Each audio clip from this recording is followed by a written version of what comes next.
Okay, cool. So here's a really powerful foundational concept that I think kind of gets over, but it's so key. And it's the idea of making people glad to do what you want. Now, this is like one of the last things that Carnegie teaches, Dale teaches, and it's so huge because like this is sort of the key to having that deep connection with others, because like the goal with anything, right, is to be able to work towards a collective outcome, right? And so you have everyone together and you have this mastermind you've been working on, right? And everything's coming together, right? Maybe it's not 10 people or 5 people or whatever, however the size, right? And as you have this mastermind, everything's focused together towards getting this one goal. And so to do that, there are going to be circumstances and situations, just like when Fluttershy was taking care of Angel, where you need to show others the right path to do what it is that you want them to do, because some people are going to want to go this way, right? So maybe 1 or 2 people on the group are going to want to go this way. And you need to be able to sort of curve them around and steer them very gently towards the actual overarching goal here, so that the actual work is done and you have the achievement that you want. You get, the one goal that you have, the one thing. Like, that's where you want to go to. And so to do that, it's really critical that you make people glad to do what you want. And a lot of the foundation behind this and a lot of the principle here is about positivity, right? This idea that if you're happy, positivity.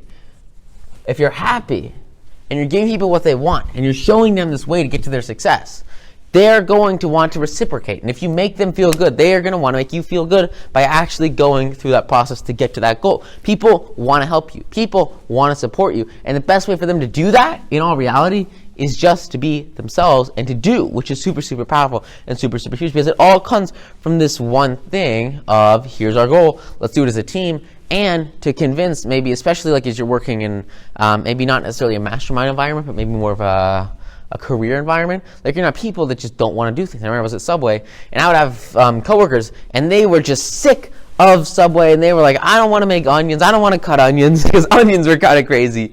And they would just sit there and rebel and just sit on their phone or whatever, right, and not do any work. And like, that comes down to one thing. Like, it's my fault if they're not doing anything. You need to take, first of all, full responsibility, right? If someone is not doing something that's going to get you to the goal of serving clients or whatever, you need to get a deep connection with them, understand where they're coming from, and somehow make them eager to actually want to work with you. I remember there was this one night, it was National Sandwich Day, and National Sandwich Day was once a year, and what happened is we'd make sandwiches, right? And usually we just have a couple of people there. Sometimes there's one person there, which happened more than I'd like to admit. But on National Sandwich Day, it's buy one, get one free, right? So we had a bunch of people there on Sandwich Day, and we're all making these sandwiches. And there's like a line out there's just so many people here on National Sandwich Day. Like there was like probably, we served so many sandwiches. It was like in the thousands, the amount of sandwiches. We made so much bread the night before. I mean, there were so many people in line for National Sandwich Day to go and buy one, get one free sandwiches at Subway. And so we served these guys all night. I mean, it lasts like forever. I mean, people are out the door until way after we're supposed to actually close. And we just have to like force it. We made like so much bread the night before. We made like probably a week's worth of bread for this one day. And it was crazy. There was just food everywhere. So much prep. I mean, oh my gosh, it was insane. And so, the day goes by and the night goes by and everyone finishes, which is super cool. And eventually, we serve everybody and everyone gets their sandwiches, it was a lot of sandwiches. And one of the people that were working, right, was the owner, and then another person was just cashier. And so they leave after everything is done and we close the store. And it's up to me and my buddy Jason to clean everything up. And I'm like, all right, sweet, let's get it on, let's go, it's going to be sick. And so I'm sitting here and just sort of working through this night, and basically what usually happens is we'll make sandwiches, and then after people are done eating, because there's usually a bunch of slow periods, you go in the back and you do dishes and you clean stuff and all that good stuff. So that obviously didn't happen today because it was just constant food. And so in the back, like, not only were there like dishes, but there were mountains of dishes, because like we had served probably 10 times what we normally serve in a day. So there was just this giant mountain of dishes. And you also have to like mop and sweep and all that stuff. It's just really kind of crazy. And so our one goal for that night was to get the restaurant ready for the shift tomorrow, right? Tomorrow morning they were going to open just like any other day, and they couldn't have giant mountains of dishes or a giant mess everywhere. And so we had to start pounding, right? And Jason and I went super hard. Usually it takes like maybe 15 minutes to close the store just because everything's done, and we'll go home at like, 9:15 or something like that, and then just go to sleep. But I mean, we were there for, it was freaking crazy stuff. So we go through about an hour and a half, 2 hours of just pounding out dishes and cleaning and working together to get all this stuff done. It's got, like 3 compartment sinks. So there's like, you wash it, and then you rinse it, and then you sanitize it. And so we're sort of working together. He's washing, I'm rinsing and sanitizing, and then you stack everything up, and just a bunch of food and everywhere. It's just kind of crazy. And we're going. And it gets to the point where, Jason's out, and he's kind of sweeping stuff, mopping, getting everything done. And he stops. He sits down. And he says, I am sick of this. It was probably like 10 or 11, probably 11 at night. And usually we'd leave like 2 hours before that. It was like 9 o'clock, right? And it was just berserk. And he was like, what in the world is going on? I can't believe there's all this crap to do. And he sat down and he said, I don't want to do any of this. I'm going to leave because I'm tired. And now you have to get to this point where you need to make somebody glad to do what you want. And the key here is to make them not only glad, but like they need to be happy. They need to be smiling. They need to be pumped up about doing the same thing that you suggest. You need to make them feel like this is an idea that's in their mind, and it's coming out of them now, and it's all up to them to have the success, all up to them to have that impact. It's up to them to be more and to actually create the result that they want. And so for Jason, like, the goal, right, is very well established. We got to clean this stuff up. But I need to make the goal come out in a way that fills him up, makes him eager to actually do it. And so that's the key. That's the foundation. And so what you want to do this is to show the other person. You want to show them the benefit to them to actually do this, right? Or to do, whatever it is. It doesn't have to be cleaning stuff up. It can be anything. But no matter what it is, you always need to twist it around in a way where they don't see it as a bunch of work, and they don't see it as a huge mess to clean up, but instead they see it as an opportunity to get to the goal, an opportunity to do something themselves and to be part of this team that's going to grow and be so much stronger together by actually reaching that achievement and doing the work and putting in the effort. That's the goal, right? You want people care to do things with you rather than, try to separate or pull off or not be in the same energy zone or think that you're doing something wrong or not be supportive of you, just like kind of Angel and Fluttershy had that conflict. It's the same thing here, right?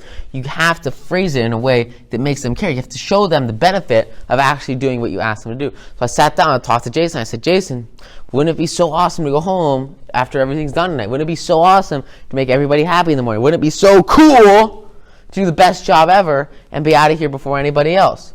Because in reality, a lot of the other stores, we went home at about midnight after this conversation. Jason kept working, and we finished everything together. We left at about midnight. A lot of the other stores in the area closed at like 2, 3 in the morning because there was just such a massive mess after all this stuff. And also, like, some of them stayed up like an hour later just because that was their store hours. But we actually were able to work at a much higher level of efficiency and get so much more done than most of the other people, like basically everybody in the same place. Because of this conversation, I sat down and I showed them, hey, look, these are 1, 2, 3, 4, 5 benefits to you of getting this done. And in reality, there was no way I could do it on my own. Like, I had needed help. Like, we could not have done it on an individual one-on-one basis. It was a team effort. It was a group effort. That was the only way to get to the goal. And I said, hey, look, we can get this done. We can take care of it. It's not a big deal. Here's the benefit to you doing it.